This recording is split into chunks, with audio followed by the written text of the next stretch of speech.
Clear prop.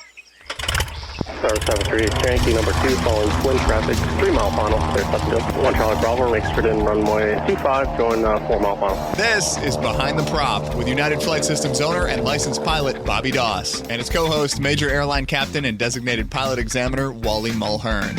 Now let's go Behind the Prop. What's up, Wally? Hey, Bobby, how are you? I am fantastic as always. This week is part 2 of Common Errors on Checkrides. Last week we talked about everything up to the passenger briefing. We did some preparation stuff. We did some oral stuff. We had our guest, Pat Brown, in the room, and we have him back this week. Welcome again to the show, Pat Brown. Thank you very much, and pleasure to be here, always. So, lots of learning, lots of comments and feedback on last week's episode. We love it. Keep us engaged. This week, we're going to talk about everything from the passenger briefing on. So the Daytona 500 was just a couple of weeks ago. Let's go ahead and start our engines. What do you think, guys? Yeah, let's go. All right. Clear prop. Clear prop. Clear prop. Anyone ever not say that? Not for me. They're pretty good about that. Yeah, they are. But what I do see is I hear clear plop, and then, I say, Give it a second. If there's someone out there, give them a little time to run. Yeah. All right, so clear prop, maybe look out there, and then, just give it 1 potato, 2 potato, and then start that engine. Again, not a little out of context, but I remember my CFI says, you ever thought about looking right behind the plane before you start it? And I just never really did as a young pilot, but he said, clear prop, look at the back window because you're about to blow a lot of wind that way. Yeah. You don't want to knock a guy off a ladder back there, right? Exactly. So, all right, so we've cleared prop, and we're going to start the engines. Oh, and please, God, please don't start the engine at 2,000 RPM. Please. Yeah, and leave it there. We're actually in my office right now, which the weather's bad again today, so there's not too many engines starting, but I can hear everything out there. The 45 seconds of cranking, the 2,000 RPMs for 3 minutes while they're working on checklist. Please, please, please don't do that. All right, so let's go, guys. What do you think? Are there common errors starting aircraft? Absolutely. Absolutely. I mean, a lot of airplanes, if you dig in the POH, have several start procedures. They probably have a cold engine, they probably have a hot engine, and then they probably have maybe a flooded start procedure. And they're all significantly different. And the bigger engines usually have more, difficulty, if you will. I know my Saratoga until I really got to know the airplane. I mean, if the engine was shut down for 30 minutes, it was going to be a bear to start. If it was shut down for 5-10 minutes, no problem. Shut down for 3 weeks, no problem. But or maybe when it was shut down for maybe an hour. So it was kind of like a warm engine. That was the tough one to start. And I've finally, after owning the airplane for about 5 years, finally got it figured out. Takes a while sometimes. I see the same thing, with engine starts. Almost always cold morning, cold start. They just don't give it enough gas. Right. And they wonder, and we sit there just cranking the engine and cranking in the starter, and the oil's getting scraped off the cylinder walls and things like that. Or it'll be a hot start, and they'll treat it like a cold start, and it'll flood. And it'll want to catch, and then it backs off to that same old sound, like it's either not got enough gas or it's got too much gas.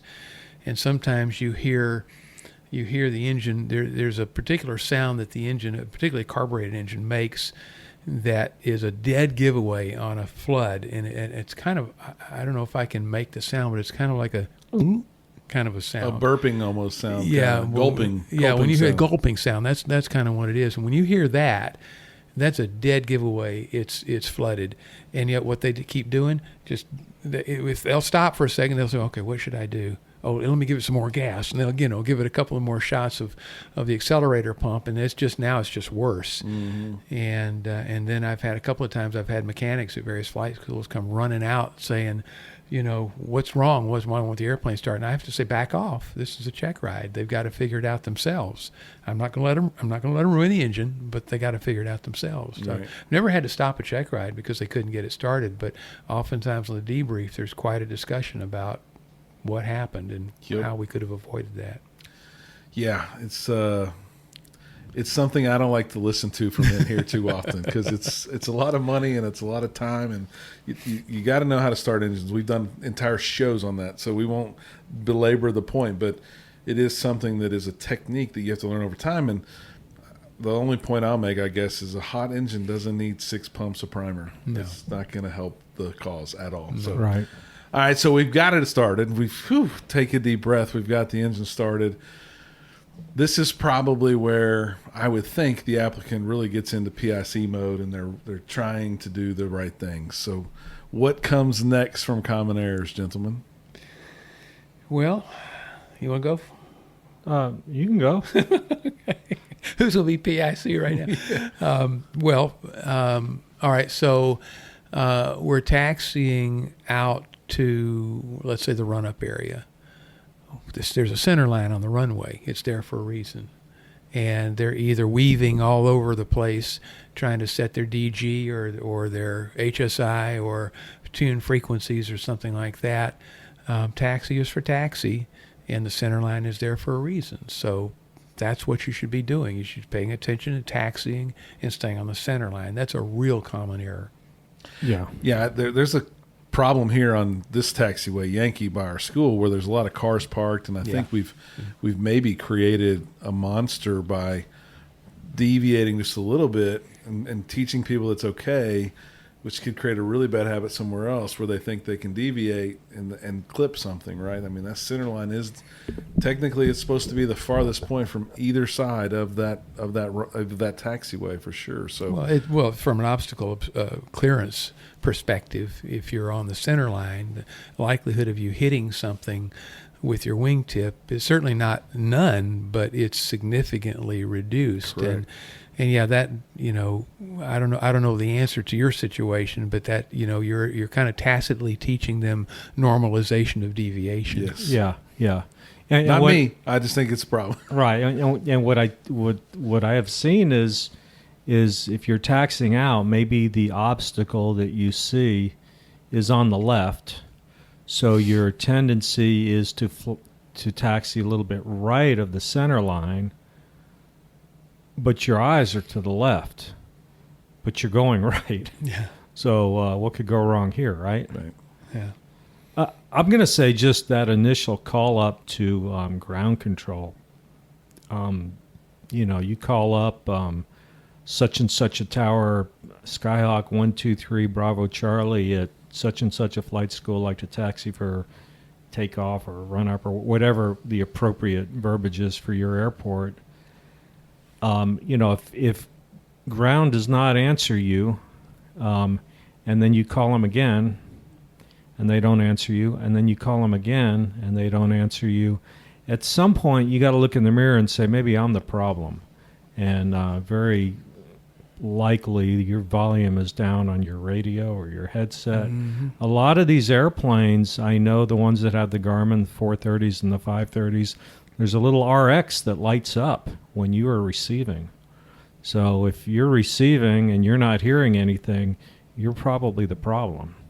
This just happened about, a couple of weeks ago with a young man, and he made about 4 calls, and then he finally figured out what the problem is. And I kind of jokingly said, well, you got to call them now, and they're going to be pissed at you because you've just stepped all over all kinds of traffic on the ground control frequency.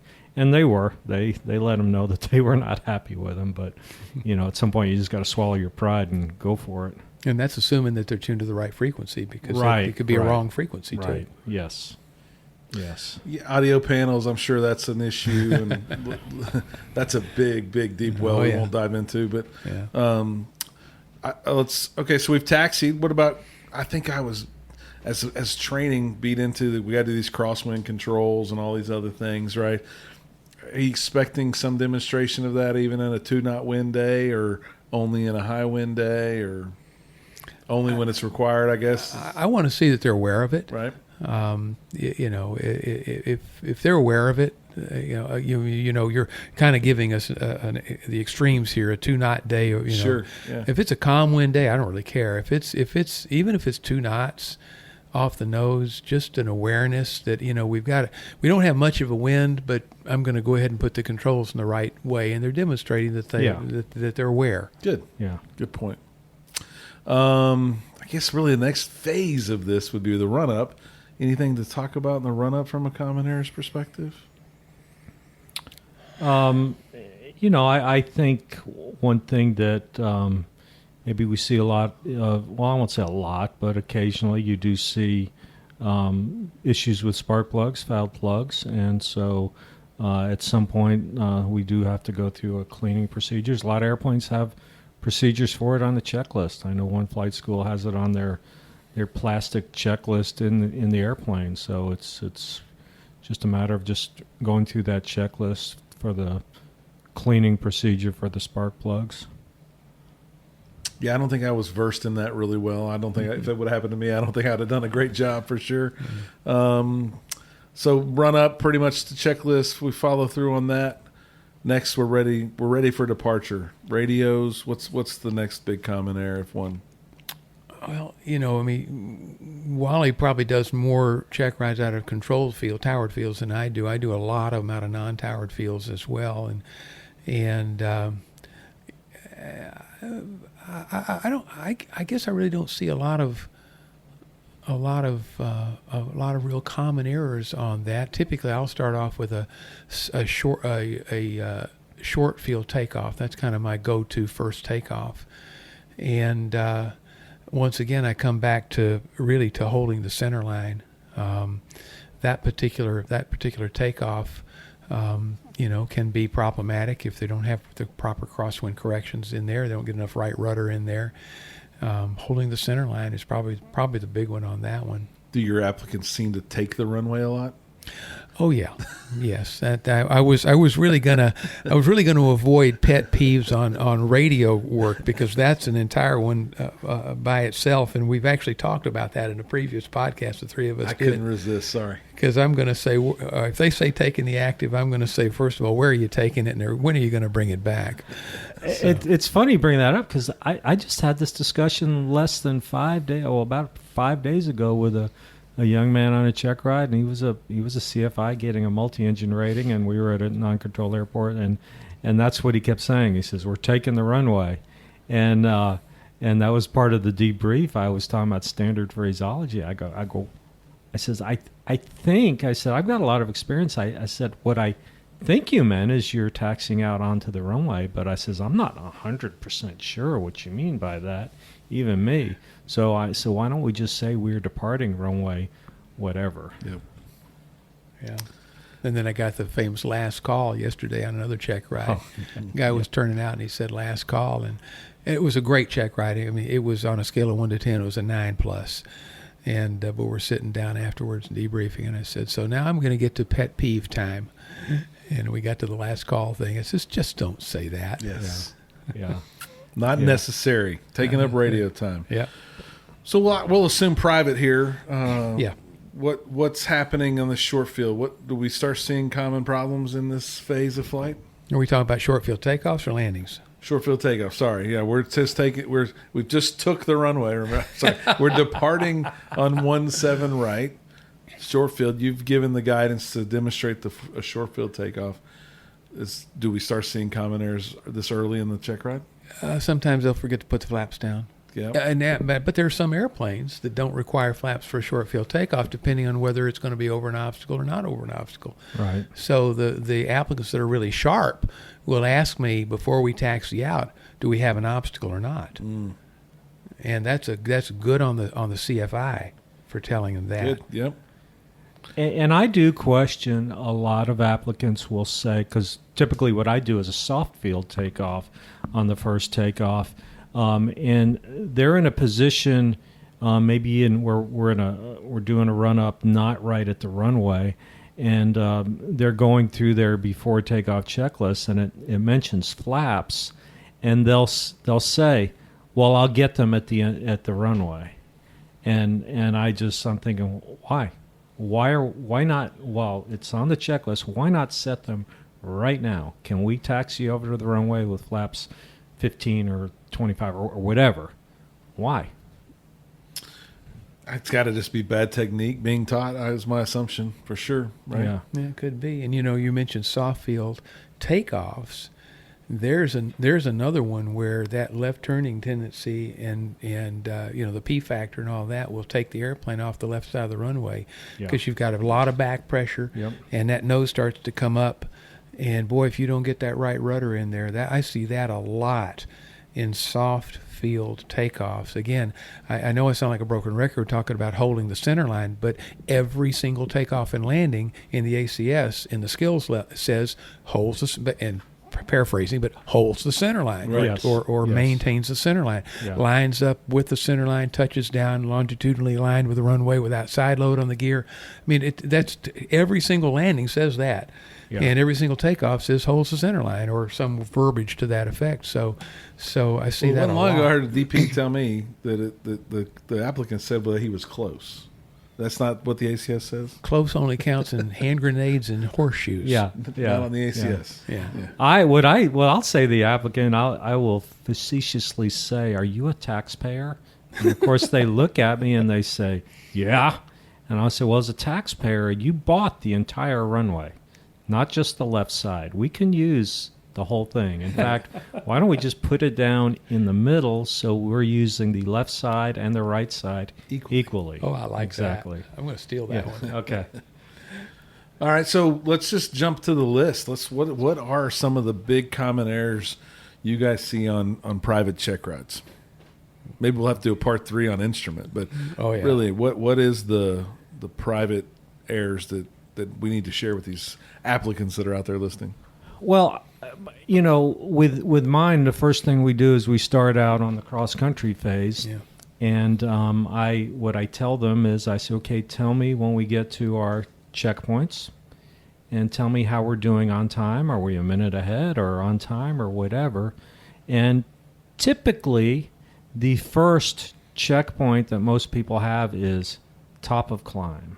Okay, now ForeFlight gives that to you if you're using ForeFlight. But people, top of climb is not a checkpoint, okay? Checkpoint is to make sure we're on course. And you're going to hit top of climb at some point. We're going to hit it. We're going to get to top of climb. It doesn't tell us, they'll say, okay, we're at our first checkpoint. It's top of climb. And they may say we're right on schedule. And I'll say, well, are we on course? And they look at me kind of crazy because, although, again, ForeFlight's going to give it to you as a checkpoint or a waypoint or whatever you want to call it, but it's not really a checkpoint. No, it's not. I had that happen yesterday. Yeah. And if you're not understanding, to the listener that's not in the room with hand signals and all, we really need something to see, right? We need a river. We need a set of railroad tracks. We need something, an intersection of two freeways to say, at least I'm going west, not east, because you're going to get to top of climb east just like you would going west. That's a great point. And the other thing about checkpoints is pick a checkpoint that is, no kidding, a given point on the ground. If you're going east and west and you pick a major highway, well, if you can be 30, 40, 50 degrees off on your course, you're going to hit that major highway. So maybe the checkpoint should be the intersection of Interstate 45 and Jones Road, okay, rather than Interstate 45. Right. Yeah, that's a good point. Starting the timer. Oh, yeah. Forgetting to start the timer is a big one. That was a problem for me. This sounds like I did terrible on the check ride, but that was always a problem for me, was starting that timer. Yeah. Yeah. We, at the airlines, we have a technique. Before every takeoff, we say lights, clocks, and fuel. Every takeoff. Most of the time, one of the pilots is going to say lights, clocks, and fuel. Make sure all our appropriate lights are on, which we got a bunch of lights. Both of us start our clock, and do we have the fuel that we want to have? So that might be a I good just started technique. flying a plane that had a transponder that started a clock when I left the ground. That was my solution. Well, that's another thing. That's a great solution. and most of them do. So that's very nice to have. Yeah. Yeah. I think that's, for us cross country, I think that's probably the big one, the big two probably. And then there's the diversion. Yeah. And, the ACS says that this is a pilotage and dead reckoning thing. And the first question I get sometimes is, first thing I see sometimes is they go up to the nearest button on the GPS. Well, sorry, can't do that. It's a pilotage thing, a dead reckoning thing. So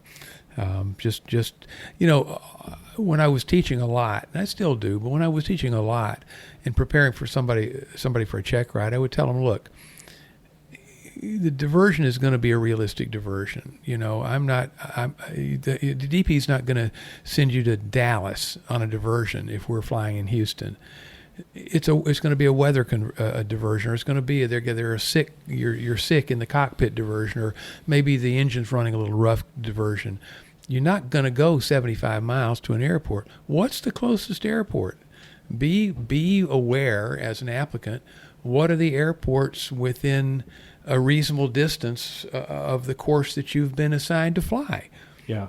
And have a reasonable idea of the directions to get to those airports. So the diversion shouldn't be, well, first of all, we're not trying to trick them. I mean, I think that's an honest statement. We're not trying to trick them. That's easy to do. We're not trying to trick them. We just want them to be able to turn the airplane from a predetermined course, give us an idea of the direction to get to the airport that we've asked them to go to, or just find an airport that fits this criteria. I might say, I'm not feeling so good. Take me to the nearest non-towered public use hard surface runway you can find. It might be that simple. Right. And, right. okay, well, first of all, how do you know it's a hard surface runway? Well, if they know what the symbol looks like, they do. Yeah. And if I might say that has services. Yeah. Well, it's going to have the tick marks on it. Okay, well, that's okay. It tells me now they know what they're looking for. And turn me generally in that direction. How long is it going to take us to get there? How much gas are we going to burn? We'll go for a couple of minutes in that direction. It looks like they've got it all together. Fine, we're done. Now the next step is we're done with that steep turns. We'll do steep turns next. Yeah. Okay. So we're probably climbing up, or maybe we're already at 3,000 or 4,000 feet at this point, something like that. So let's talk about steep turns. There's a lot of common errors listed in books, but what do y'all see on check rides? What I see is in somewhere in the airplane flying handbook, it mentions if you're losing altitude in a steep turn to shallow out your bank. The problem with that is if we go all the way around at 30 degrees, that's not a steep turn. So to maintain a steep turn, we need to, for private pilots, 45 degrees. And so if we start losing altitude and all of a sudden we shallow out the bank and we do the whole maneuver at 30 degrees, well, that doesn't meet the criteria of the maneuver. So in and of itself, we have not just completed a steep turn. Yeah. Clearing turns, another thing. Yeah. Prior to starting whatever maneuver you're going to be doing is steep turns. Yeah. So.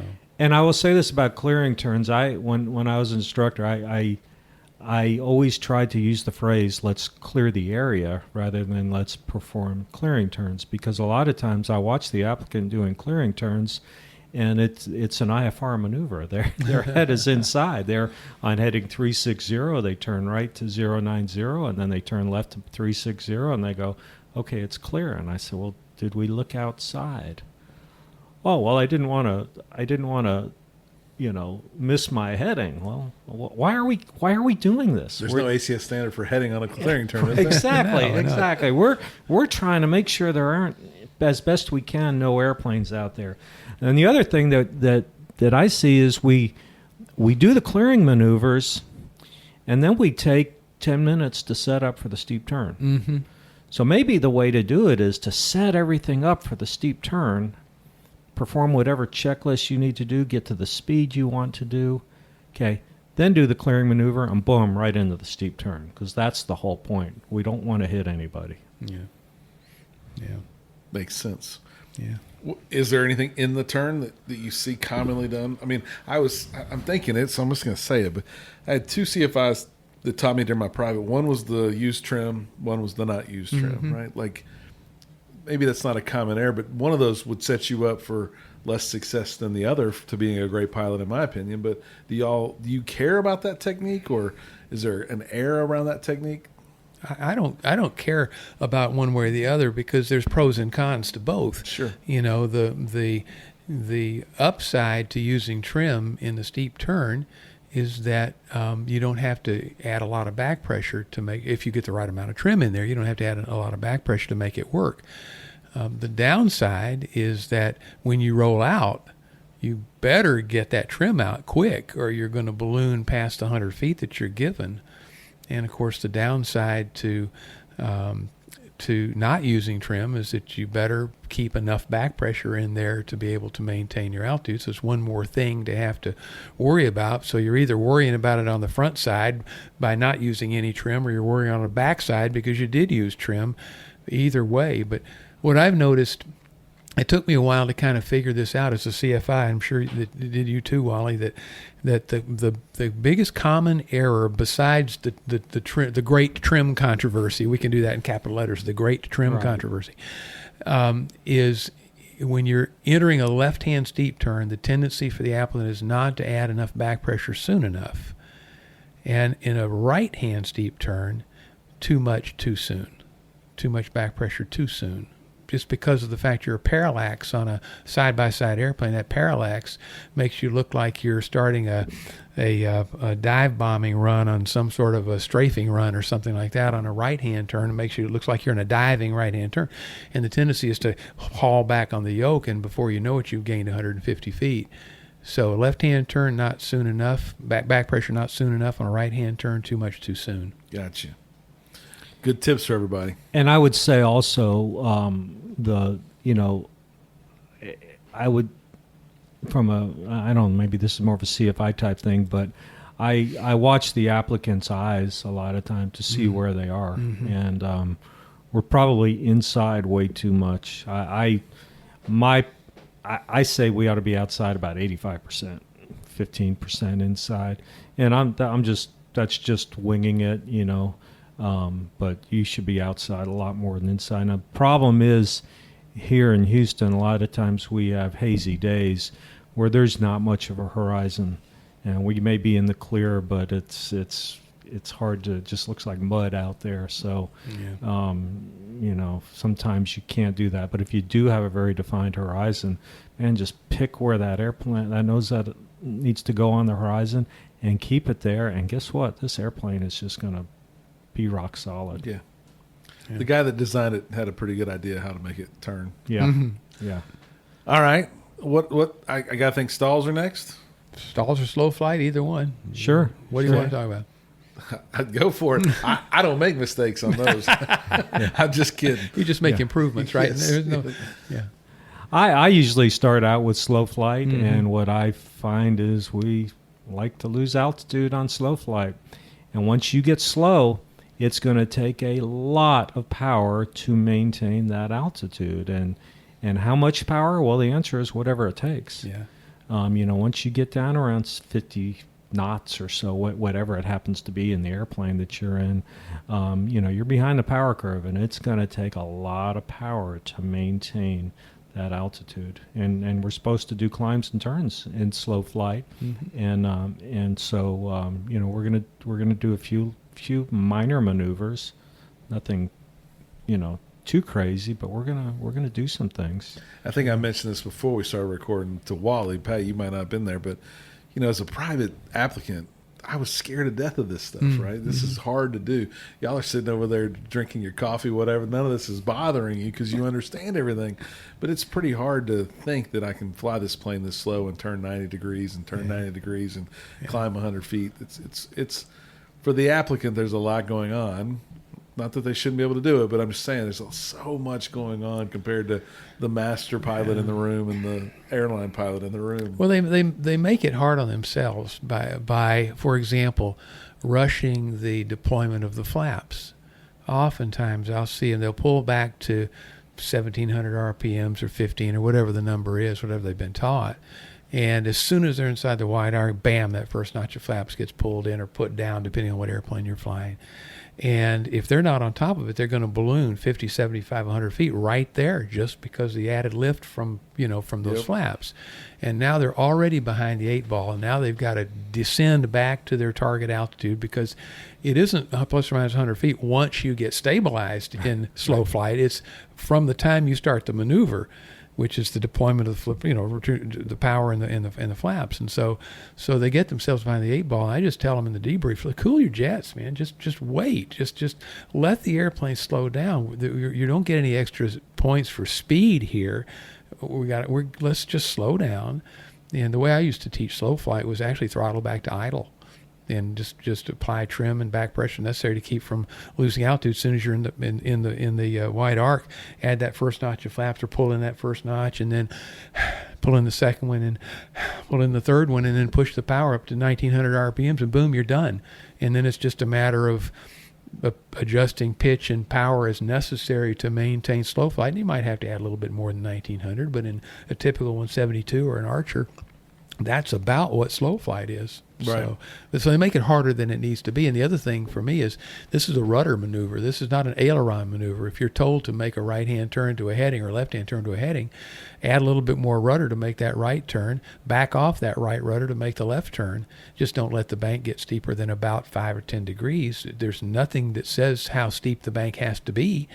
It's you're turning, so let the airplane bank, but reduce your right rudder until it's until you're in the bank angle you want. Then put enough back in to keep getting any steeper, and then add more right rudder to level out.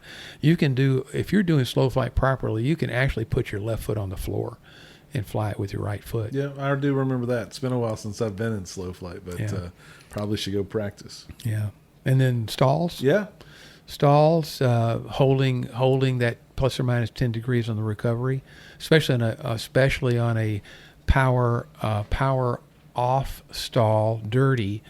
When they add power, they forget to take into account the torque, and boom, the airplane goes off to the left, and they don't get that right rudder in there soon enough. Yeah, and some to take what you were talking about slow flight is take your time with the stall. I mean, I almost wish instead of calling them a power off and a power on stall, we would call it a landing stall and a departure stall, because that's what we're simulating. Sure. A power off stall, we're simulating a landing, and a power on stall, we're simulating a takeoff. And a lot of my people, and I can't say it's wrong. I don't think it's a great technique, but they pull the nose up, and we have this crazy high nose up pitch, and it's to get the airplane to slow down, and that's there's nothing that feels right about it. Right. You're in the airplane, you're going, whoa, this is not right.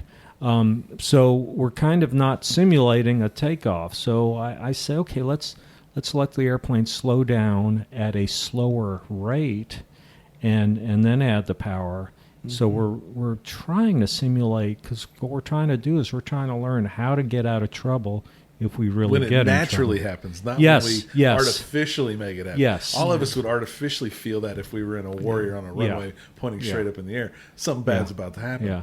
But not if we take our eye off the ball and the throttle comes out while we're pitched up at 30 degrees. Right. Or 20 degrees even, right? Picking up the wing with the aileron. If a wing drops, trying to pick it up with the aileron, it'll only make it worse. So, and again, a lot of these things, common errors, are simply misapplication of rudder in a power on stall, a takeoff stall, as Wally was saying. And once you get to a certain pitch angle, boy, you better start mashing some right rudder in there, or you're going to lose your 10-degree heading. Yeah. And again, and then the wing drops. Why'd the wing drop? Well, because the ball was out of whack, So that's those probably are the two big ones on stalls. Everybody says they want to be a DP, but I don't see how y'all sit there and just let people do what they do to y'all in those aircraft.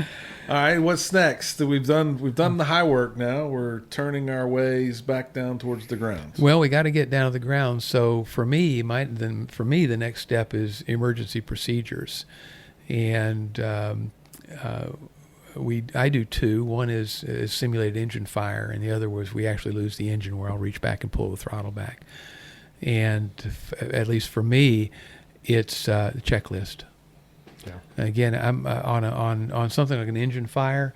Most of the time, they'll go through a flow, which is great because you want to starve the engine of gasoline, accelerant, or whatever, and get started downhill.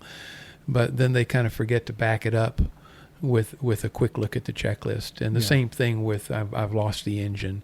They'll spend an inordinate amount of time either trying to slow the airplane down to their best glide, and maybe trying to find a field, and we'll lose 500 or 600 feet before they've even began to pick up the checklist to run the checklist and get the engine started. Seems to me it's probably more important to get the engine started or try to get the engine started as it is to find a good field to go into. I use the driving down the road in a car. Now, cars are much better than they were, but back in the day, cars would stall. Sometimes you'd be driving down the road, your engine would quit. At least the cars I drove. And without even think about it, your first instinct was reach over the ignition and start that bad boy up again. You wanted to get it going. But sometimes in airplanes, we okay, engine failure. Okay, I'm going to go land in that field. I go, well, why not start the engine up again? Or at least let's consider it. Yeah. Yeah. And sometimes there's a lot of things that I think I didn't know when I was a private pilot applicant, but it could be starved of fuel. It could be a lot of simple things that just get you right back to going perfectly normal. Oh yeah, switching the fuel. I mean, that alone. We don't want to put the plane down in the field for sure. And then the choice of fields, oftentimes you can, they have a disadvantage because these are low time. They've got 20, 30, 40 hours, whatever it might be, 40, 50 hours of check ride time, 60 maybe. But they don't have any glider time. And there's nothing wrong with not having any glider time, except you get some glider time, you learn how real quickly to pick a good field, because sooner or later, if you fly gliders enough, you're going to go down in a field that's not your airport. And I see, in fact, yesterday, again, a great check ride, but the guys chose what was really a freshly plowed field and then lined up perpendicular to the rows. Oh. When two fields to the south of that was kind of a light green colored cow pasture. Yeah. So, okay. He would have made the field, and he did everything beautifully. So, so there's a debrief item we're going to talk about, your choice of fields. Dark green, probably not good, probably crops in it. We've all seen the meme of the perfectly green field just on the other side of a runway. Yeah, exactly. We missed the runway. Yeah. When I was a student, we flew out in the practice area, and it was always over a private runway, and he would pull it, and I was so lost and confused. I didn't know where I was at. And he would ask, I put you over this runway every time, and you never see it. Yeah. Big grass strip. I actually had it happen yesterday. The young man, he picked a field, and we were going for it, and it was going to work. It's going to work. And so after I said, okay, let's go around, and I said, wow, look over there. Those buildings look like hangars, and he says, yeah, they do. And I go, and there's a big green thing in the middle of the hangars. That looks like a runway. And he goes, yeah, it does. And I go, well, you know why they look like hangars? You know why it looks like a runway? Because it is. It's an airport. And he just kind of, we got a chuckle out of that. I failed the engine at that point anyway, to see if he would see it. And I get that. I mean, I spent a lot of time looking down on, and so I've got a lot of experience doing that. And so there was no ill will with that, but there was an airport right there. That's crazy. Yeah. What's next? Ground reference maneuvers. We'll talk about that. Let me go back to the engine failure. The engine failure thing. One thing I see a lot is forgetting to tell anybody that you're going down. Yes, of course. And I after it's all over with, I jokingly tell them. I said, "Well, so here's the headline in the Houston Chronicle tomorrow. Houston young man crashes airplane in field. He survives the crash, but is eaten alive by wild feral hogs." I says, because you crashed it and you didn't tell anybody. You know, we've all watched police shows on TV.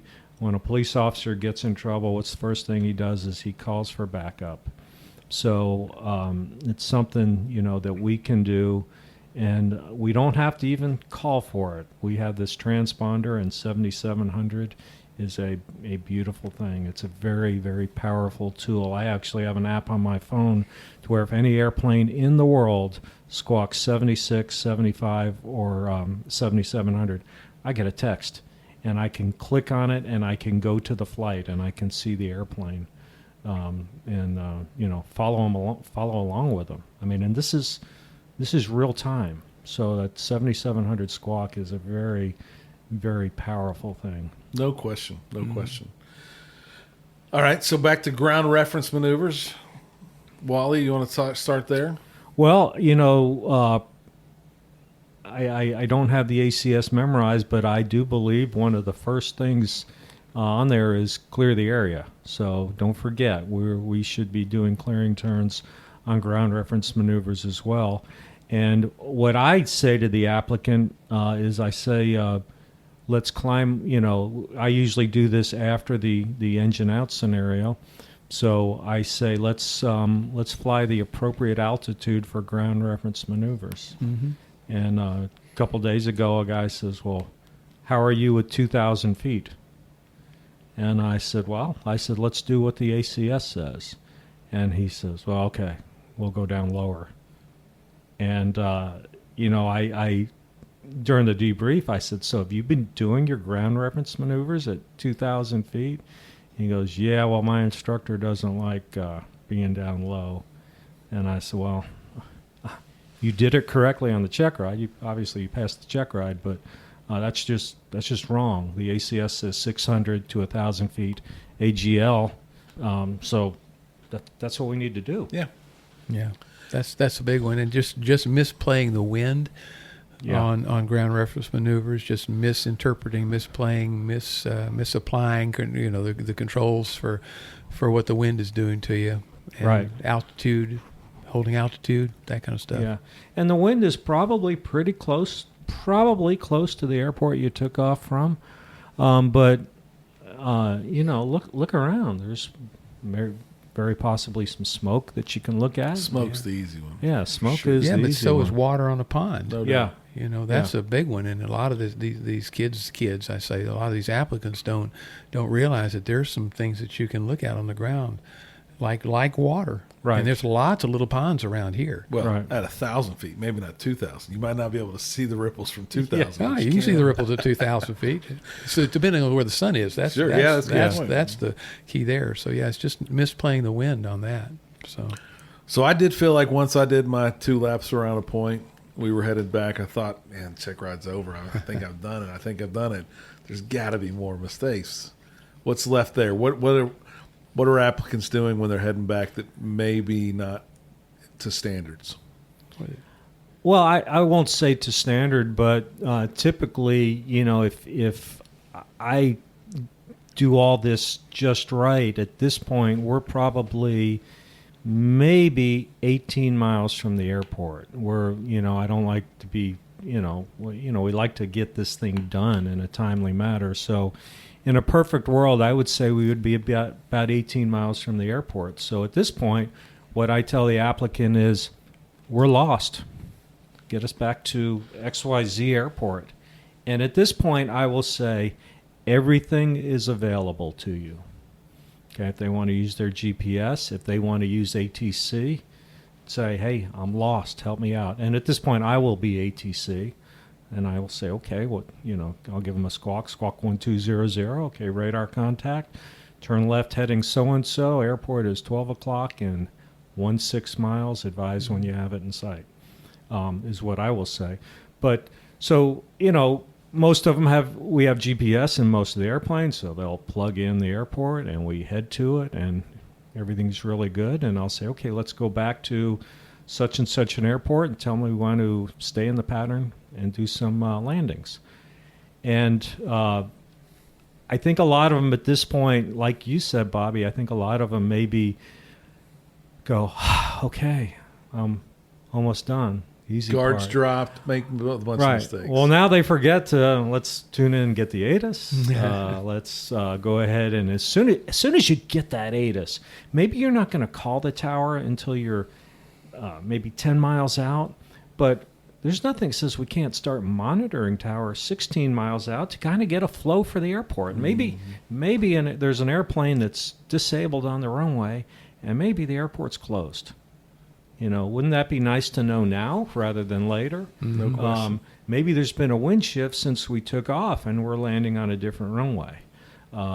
Maybe your controller that you don't like is working, or maybe your favorite controller, whatever. But you can kind of get a flavor for what's going on at the airport by monitoring. So yeah, let's get the ATIS, its information Victor, and get ready to call them up. Pat, anything to add to that? No, not at all. I think that's a great summary of the kind of things that can go wrong coming back to the airport. You bet. Well, we are at 45 minutes, so we're going to have to wrap up part 2 of now maybe a part 3 series, because I really wanted to talk instrument stuff. I can't wait to hear about all of the mistakes, common errors, faux pas that instrument pilots make on their check ride day. But until we get a chance to record that episode, let's all keep flying safely and stay behind the prop. Thanks for checking out the Behind the Prop podcast. Be sure to click subscribe and check us out online at BehindTheProp.com. Behind the Prop is recorded in Houston, Texas. Creator and host is Bobby Doss. Co-host is Wally Mulhern. The show is for entertainment purposes only and is not meant to replace actual flight instruction. Thanks for listening, and remember, fly safe.